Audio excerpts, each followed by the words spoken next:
অনেকে বলে রান্নাটা অনেক স্বাদ। আরে ভাই, এই স্বাদের পেছনে যে কি পরিশ্রম মহিলাদের, সেটা একটু মাথায় রাখেন। অনেকে মাথায় রাখে, রাখার পরে বলে এটা একটা কাজ হইল।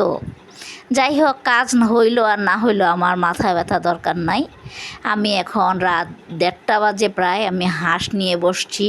সেই 12টার থেকে এই পর্যন্ত শুধু হাঁসের পেছনেই আমি ড্রেসিং করা ছিল হাঁসটা।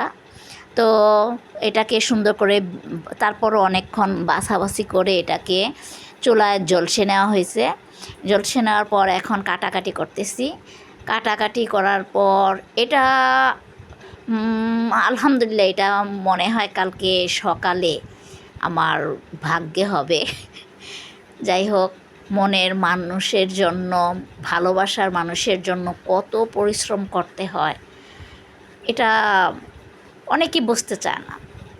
আলহামদুলিল্লাহ, যাদের সামনে, যাদের জন্য এই পরিশ্রম, তাদের সামনে এটা যদি আমি তুলে ধরতে পারি সঠিক সময়ে সুন্দর করে রান্না করে, তো সেখানেই আমার সার্থকতা।